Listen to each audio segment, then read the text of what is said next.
Hello everybody and welcome to my new video. My name is Marcus from DM Photography, and in today's video I'm going to compare the Leica 50mm APO Summicron lens on film and on digital. With me I have my Leica M-D today, my digital M camera, and I have my two Leica M6s. One I will have the 50mm APO Summicron on that I will switch between the Leica M-D and this M6, and I will shoot also with the 50mm Elmar, which is or came with the M6J, to have a comparison on film between the APO Summicron and the Elmar. So let's see if there is a difference, and also let's see how big the difference is between digital and film. As film, I chose to shoot the Ilford HP5, a very common film. I thought I'd take one that is not too exotic, and I will have Ilford HP5 loaded in both of my M6s. And of course, the Leica will then also shoot in black and white on ISO 400, like I will be shooting the Ilford HP5.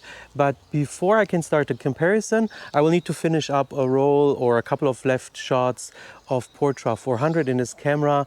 So let's get started.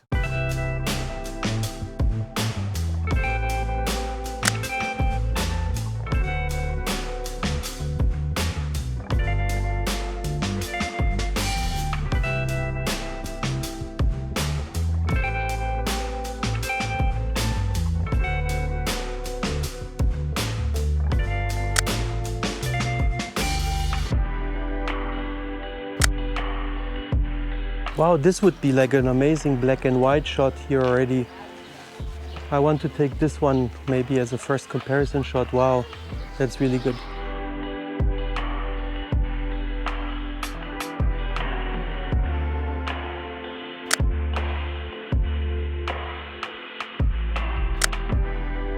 Alright, this was the last shot with my Portra 400. It's time to change the film now and switch to HP5 and start the comparison.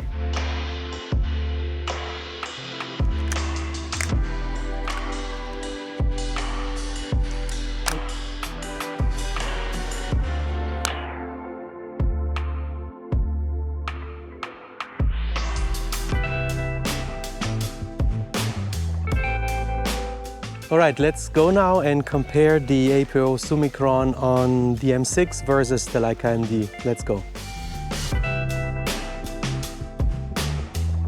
Alright, so I think I found the perfect spot. What I also took with me is the tripod. So I think I will shoot in black and white down here. I like the gravel, I like the shadows. I think it should be really nice in black and white.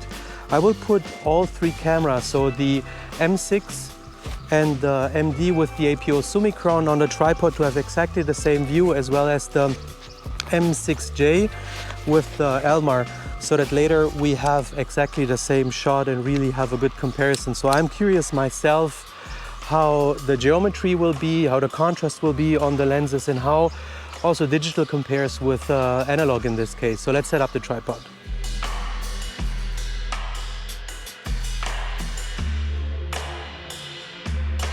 So first I will shoot with the Leica M6 here on the tripod and the 50mm APO Summicron.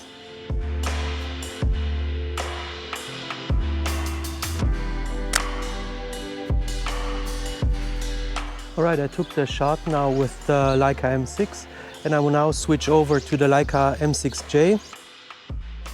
Alright, I shot now the first photo with the Leica M6, and I will now set up the Leica M6J. You see here, this is the 50mm Elmar, and what I will do is I will shoot at f8 on both of them, and I did a light meter reading, and I will shoot at 1/1000th of a second. So we have the same film in here. We have Ilford HP5 in both cameras. The only difference, and they're both M6s, so the only difference is the lens. So let's see how the APO Summicron does versus this one here. Let's take the shot.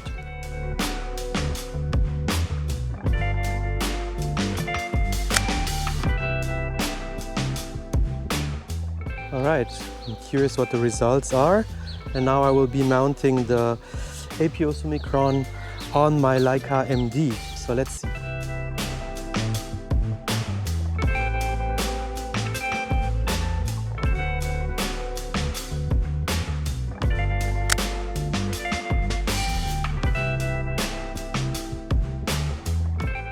I want to show you something. I realized something when mounting the cameras on the tripod.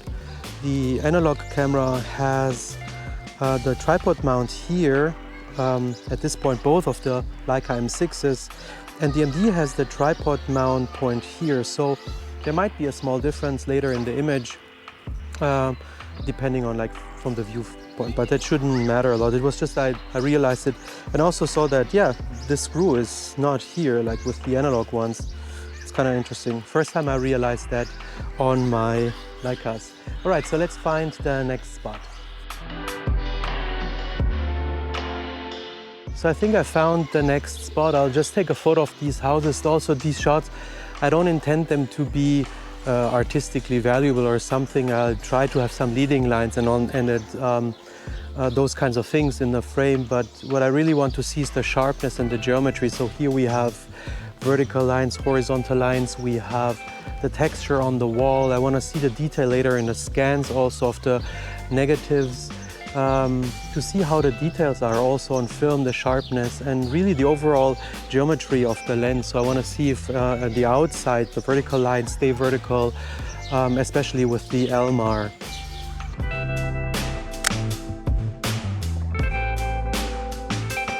So I am staying with f8 and 1/1000th of a second. This is what the reading of the M-D was. I'll switch now to the M6J before I change the lenses.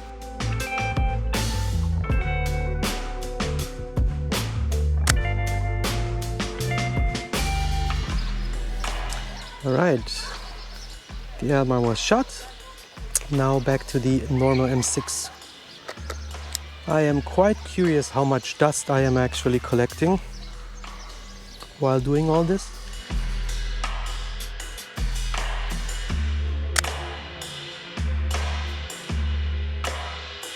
All right, all 3 shots taken.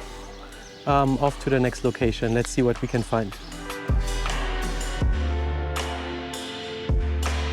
I actually didn't go too far when I spotted this tree up here, and I think I want to take a photo of the tree crown to see the details in the leaves and also see how the lens, of course, renders the tree and the leaves, but also how the sky turns out digital versus analog. So I'll start with the M6 because it was already mounted. So let's see.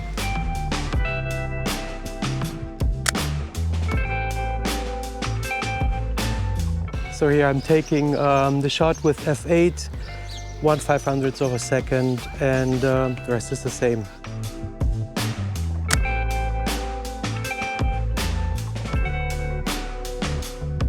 All right, and now last one with the M-D. Also f8, 1/500th of a second, ISO 400, so all the same like with the other Leicas, just double checking everything looks good. Focus set to infinity. Good. So 3 photos we have. I don't know, I'll probably find maybe 1 or 2 more locations, I don't know, and I think then that's it. And then we will go back to the office, develop the film, look at the scans, and yeah. So let's first find 1 more location at least.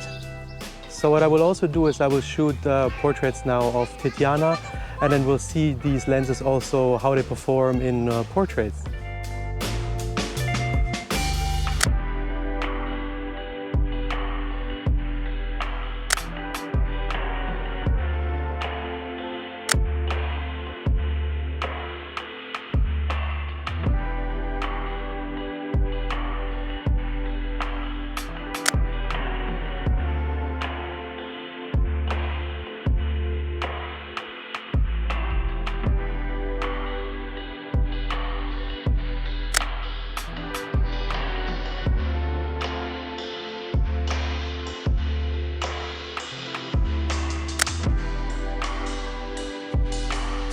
There is one interesting thing that I just realized, and it is related to the light meter. So the Leica M-D doesn't have a very detailed description how the light meter works, but the light meter in this camera versus the M6 would have wanted 1 stop more, so brighter, than the M6s to take the same shot here of this screw. So I'm really curious how this looks like. Again, the Leica M-D doesn't have a display, so I cannot really say how the results will be. I'm curious if all the photos are kind of like one stop darker than on the M6, but I guess this is because the light meter here is a little bit more of a spot meter type, so it's not directly spot, but the circle might be way smaller than with the Leica M6. But yeah, so I want to find one more example to try the shallow depth of field that I tried here with the screw, to test the shallow depth of field, or how the depth of field at f2.8 looks on this lens versus the Elmar. Obviously the Summicron would have one stop more, it would go down to f2, but the Elmar can't do f2, and I want to have a good comparison, so we shoot them both at f2.8 to see how the background blurs. So I'm going to find one more subject where I can blur the background, and I think with that I will conclude this outdoor shooting.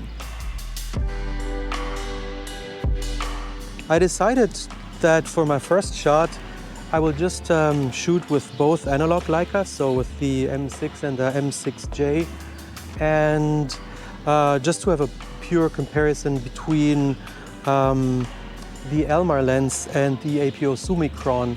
And I will take a photo of my Leica M-D here on this ping pong table at f2.8 and see how the background is blurred. So let's try that first. Let's change the lens. I have to attach an ND filter on the lens because f2.8 doesn't even work. It's so bright outside here. It's really this summer sunny weather. So I put an ND filter with 3 stops, and I will use the same ND filter to make the test fair also on the Elmar lens. So we will have an ND filter on this last shot to be able to shoot at f2.8. So according to the light meter, I will shoot at f2.8 with 250th of a second, and that should give a good exposure with the 50mm here. So let's take this first shot on the tripod.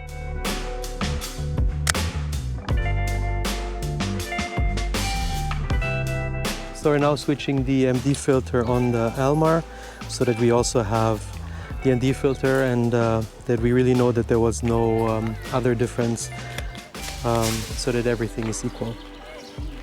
So 250th of a second, f2.8 is correct.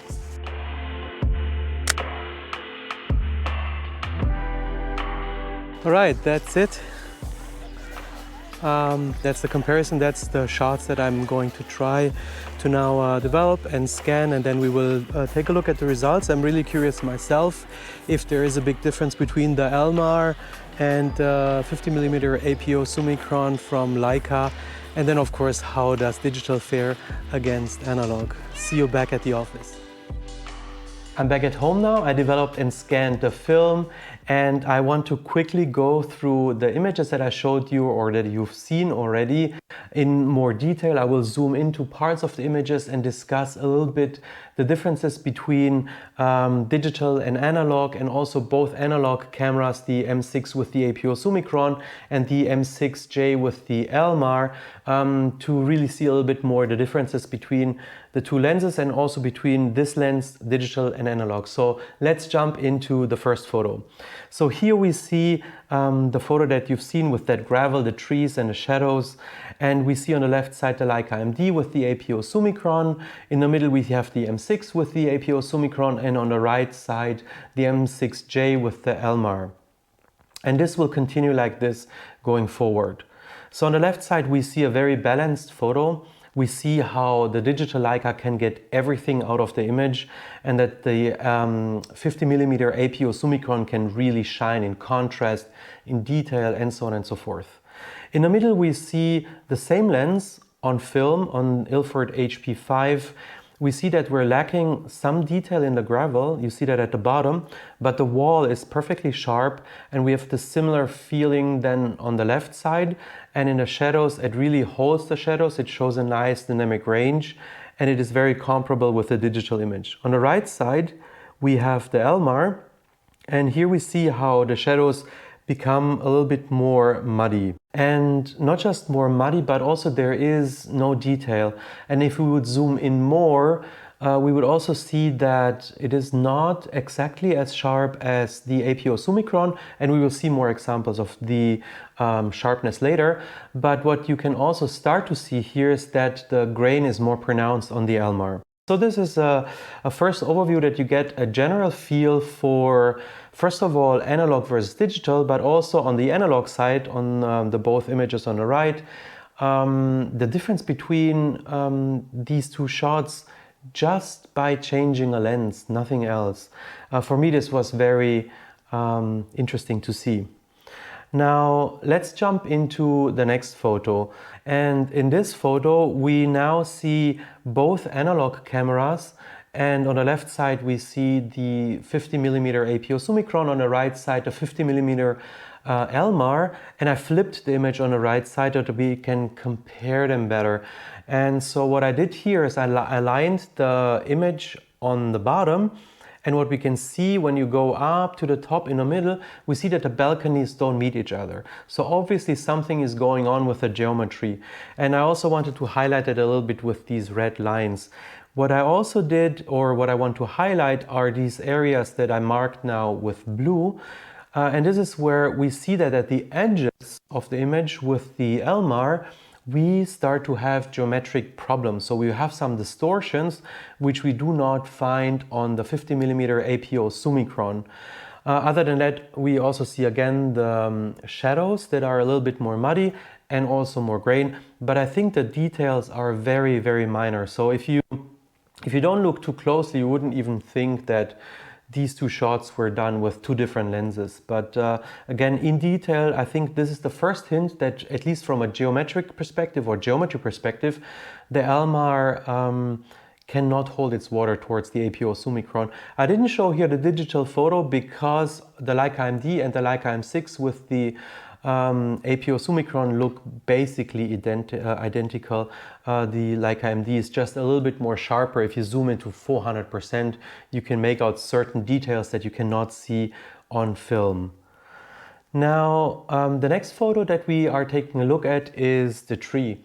And here we see again on the left side the digital image, and we see how it is very smooth. Also in this little magnifying glass, the sky is very smooth, there's almost no grain, although I also shot it with ISO 400. The leaves are perfect. Like if you zoom in even more, you would see every leaf. You could make out the structure of the leaves.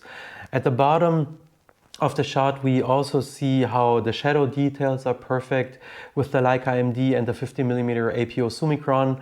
And now let's move to the middle, which is the 50mm APO Summicron, so on the same lens but on film. We see in that magnifying glass how also here it is quite sharp. At the bottom of the image, we see that the shadow details are also held similar to the digital camera, so we don't see a lot of difference. Of course, we have more grain, but that comes from the film. Again, it's very dependent on which film you are using. So you can use also films with way less grain, so then it's less pronounced. And on the right side, we see the Elmar lens. And here, same thing, we don't have the sharpness of the APO Summicron. At the bottom, in the shadowy area of the tree, we see how the lens cannot hold the shadow. There is almost no dynamic range, so this doesn't come from the film because, again, it's the same film I used. It's really the lens that cannot capture these details. So the lens elements in that lens is just not capable of doing so. So let's now take a look at the next photo, which is the portrait of Tatiana. I zoomed in very far here. Again, we see the Leica M-D, the digital photo on the left side, and we see a lot of detail. It's very, very sharp and beautiful. Nothing to comment there. I mean, I think that part speaks for itself. In the middle, we have the same lens on the M6. And also here, I'm very pleased with the sharpness of the lens, especially if you look at the sunglasses. And compare the middle photo with the right photo, we see that the Elmar is not even remotely as sharp as the APO Summicron, and also the grain structure again is more pronounced on the Elmar lens than on the APO Summicron. So the APO Summicron is way softer, at the same time very sharp. And what I also like the most from these three shots is how the APO Summicron rendered the tree structure in the middle photo. I like it even more than on the digital camera, but it is obviously just a personal preference. But for me, I must say the APO Summicron on the M6 on film looks really beautiful. Let's now take a look at another part of the same portrait. So I zoomed out a little bit so that we now see more of the background. Here, this was the first time I wanted to see how does the bokeh look, how's the depth of field, how do these lenses render the background. And what we can see here on the left side on the 50mm APO Summicron is that the background is very picturesque, very soft, almost painted. We see those white bokeh rings, those light rings are perfectly round, even if you go towards the edges, whereas on the right side with the Elmar, other than we lose again the shadow detail, it's very dark, there's nothing to recover. We see that in the middle of the frame, those bokeh circles are still very round, but the moment you go further and further towards the edge of the image, they become more and more elliptical. So there's something going on again with the image geometry with this lens, which gives it a very special characteristics, I would say. So I wouldn't say better or worse. I mean, technically, the APO Summicron is way superior, but the right side obviously has also its charm, but it is clear to see that there is a difference. Let's now take a look at the next photo, and it is this metal structure that I took a photo of. And here we can see again how the APO Summicron on digital and analog has a very similar bokeh. So we see those very soft backgrounds at f3.4 in this case. It renders the background very, very nicely. It blurs out everything that is not out of focus. On the right side with the Elmar, the blur, although it's the same aperture, so f3.4, it doesn't blur that much. And also again, we see the bokeh is very, very irregular, I would say. And if we zoom now in further, we see again how the APO Summicron, the image on the left and the middle, are very similar to each other, and the right side is the Elmar with a little bit more unsharp, more pronounced grain structure. But again, it is a specific characteristics that one might like or not. But in this case, I must say, for what I wanted to test, I think the APO Summicron comes very close in digital and in analog. And now last but not least, we have the photo that I took with both analog cameras of the Leica M-D. And here it was again a test of dynamic range of the lenses, the contrast and micro contrast, as well as the bokeh. We see again how the background is way nicer blurred on the 50mm APO Summicron compared to the Elmar, and the Elmar is again very, very dark in the shadows, especially if you look at the Leica and especially the area around the rangefinder patch. There's almost no detail that you can make out in the on the right side with the Elmar lens, but on the left side the APO Summicron could hold all the detail. With this, I want to conclude my comparison. So there are two reasons why I did this video. First and foremost, because many of you ask me on Instagram or through YouTube if it is worth buying the 50mm APO Summicron if you want to shoot on film. And the answer from my side is a clear yes, especially after I've seen now how this lens performed compared to my Leica M-D, the digital Leica. I think they're very similar, and this lens can absolutely shine on film, and obviously on digital this lens is perfect. The second reason why I wanted to make this video is because I had these two 50mm lenses anyway. And some of the times I have this 50mm lens mounted on my other M6, and in the morning I just chose the M6J or the other M6 just by feeling, you know, just like how I felt. I just grabbed it, went out for shooting, didn't really think about it. I mostly was concerned about, do I need f2.0, which obviously the Summicron here provides me, or is f2.8 enough for me? And that was basically it. I knew that there were some design differences, but I never thought about how big they are. And I think this video clearly shows me that the differences here are not just minor. And it also helps me now to decide when to shoot with the Elmar and when to shoot with the 50mm APO Summicron. It is not just a matter of how I feel, or do I need f2.0? As you might have seen in this video, there are clear differences. Now, what I also want to mention is that this lens is, let's say, crazy expensive. And I know that. And I really enjoyed, and I feel privileged that I can own it and that I can shoot it digital on my Leica M-D and on my M6. But if this lens is too expensive for you, there are other options from Leica, obviously, between these two lenses. There's, for example, the normal Summicron, the 50mm Summicron, or there is a 50mm Summilux, f1.4 even. If that is of interest to you. I don't own those lenses, so I couldn't compare them. Maybe in the future I might have access to them and I can also compare them with this lens here. But again, this video was not really specifically made for or around the 50mm APO Summicron and the questions that you asked me and this personal curiosity of mine. So I hope you learned something. I hope you liked this video. If you did so, please leave a like. And also, if you want to support me and the channel, please consider subscribing. If you haven't done so already, this helps me a lot to grow this little community and helps me create these videos that I so like to create for you guys. With this, I want to say thank you again for watching this video, and I'll see you next time.